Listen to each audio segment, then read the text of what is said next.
All right, calorie cycling for fat loss. What is it? Is it useful? And how should you use it?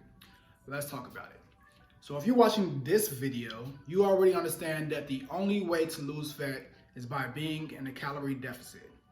And if you don't know what that is, you need a little bit more insight to that, watch one of my other videos where I break all of that down. This video was specifically sparked from one of my online coaching clients, and she had a very beneficial question to ask after I sent her a meal plan. I'm gonna read it to you. Now that I'm sitting down and looking at what I'm going to prepare for the week, I've noticed that some of the days, meal calories are higher than other days, as are the carbs and protein, and some days lower for my target.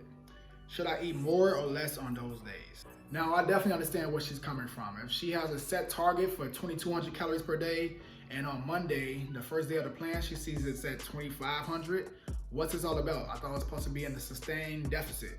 Understand that the weekly average of those calories is what matters most. So if you have been in a calorie deficit for some period of time, you may know how difficult it can be to sustain that deficit for a long period of time while doing your daily tasks such as working out, going to work, watching your kids, hanging out with friends, traveling back and forth, whatever it is that you do in your daily life.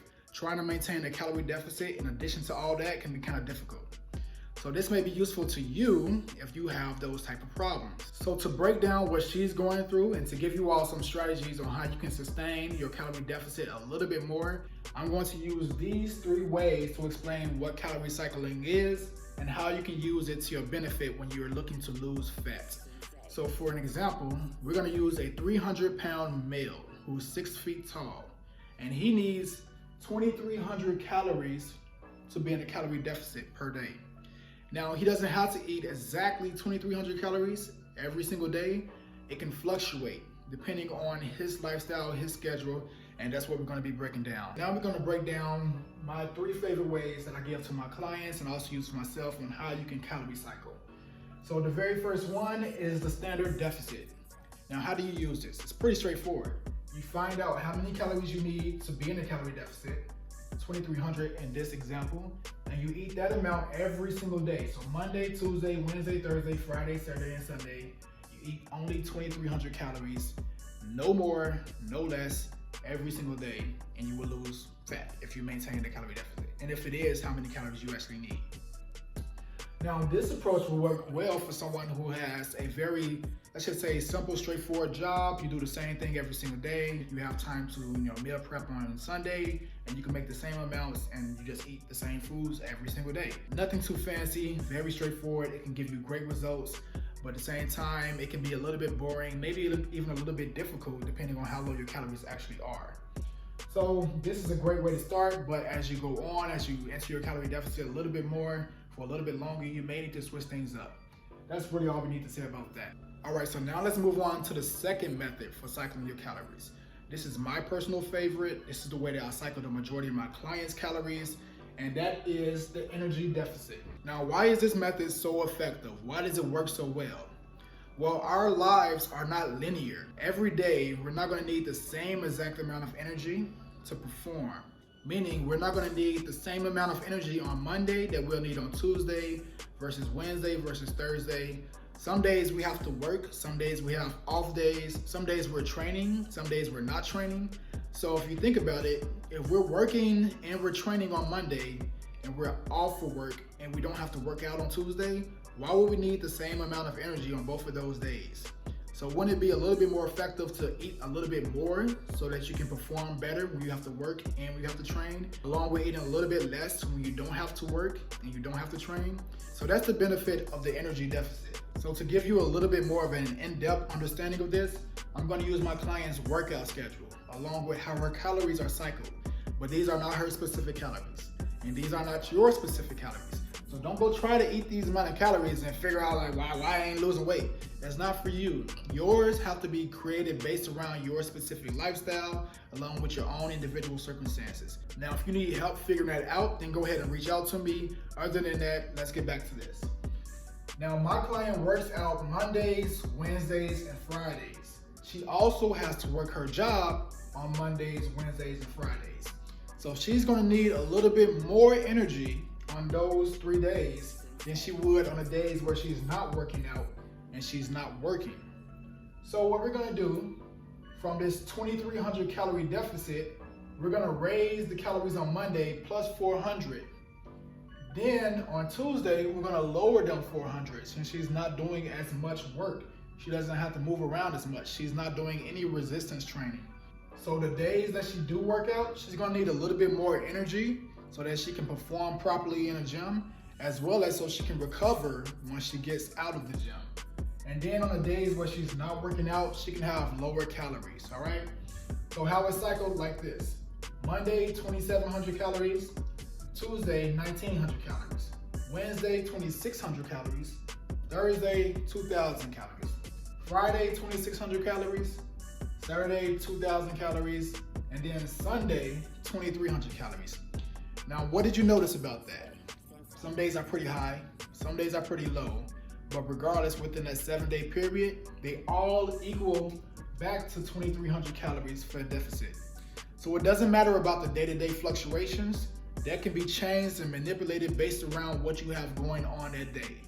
You know, like I said, I like to cycle my calories like this because when I'm training, when I'm strength training, I need energy. I like to feel food in my body. I like the way that I feel when I have a lot of carbs when I'm doing a strength training day. So I would add a lot more calories on my Monday and take away some of those calories for Tuesday so they even back out so I'm still in a calorie deficit.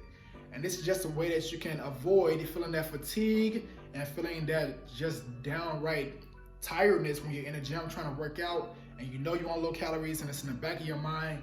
You're just like, man, if I had a little bit more food, this is just a way that you can overcome that situation. And like I said, just make it a little bit more sustainable so that you can do this for the long term. All right, so last but not least, this may be one of the favorites for some of you. I know that I have a lot of people that really enjoy this way of eating. This is one of the methods that I use when I wanted to go out on the weekend and still enjoy that comfort of being around your family, your friends, without feeling restricted. This is just really a way that you can have more fun on the weekends with your food choices. So how would you use this? If you're someone that has a normal Monday through Friday where you just work, maybe you work out and you go home, go to sleep, get back up, do the same thing Monday through Friday, but you have the weekends off, or maybe you don't have the weekends off, you just like to go out on the weekends, and you want to do that with family, you want to do that with friends, maybe you have some rituals or routine where you all eat a big dinner, and you don't want to neglect that type of environment because you're in a calorie deficit, right? You're trying to lose fat and you can't do nothing. So this is a way that you can do something. We're still going to be in our 2,300 calorie deficit, and this is an example. Our Monday through Friday, each day, Monday through Friday, we lower our calories by 400. So that's an extra 2,000 calories Monday through Friday that we've taken away that we can attach on the weekend. So Saturday we can have an extra 1,000 calories, and Sunday we can have an extra 1,000 calories. So Saturday is 3,300 calories that you can use throughout the day, or however you want to structure that throughout the day, to eat the foods that you enjoy in a larger amount. Same thing for Sunday. You can have more food in a larger amount, but at the end of the week, Monday through to Sunday, we're still in that 2,300 calorie deficit. We just adjusted the way that we eat these calories and we attach them to the weekend. And it doesn't have to be Saturday, it doesn't have to be Sunday. It can be Friday and Saturday, it can be Monday and Tuesday we have the higher calorie days. But the concept is to take 5 days out of the week where we lower the calories and we add those calories to 2 days where we can have more food. Maybe you have a dinner date and you want to be able to go out and have your wine and have your big taco dinner or whatever it is that you like to eat. You can do so by using this type of method. That's why it's called the lifestyle method. It's built for your specific lifestyle. This is a super effective approach. Honestly, I still use it from time to time. I use it for vacations, when I know I'm going to be eating more on a specific day.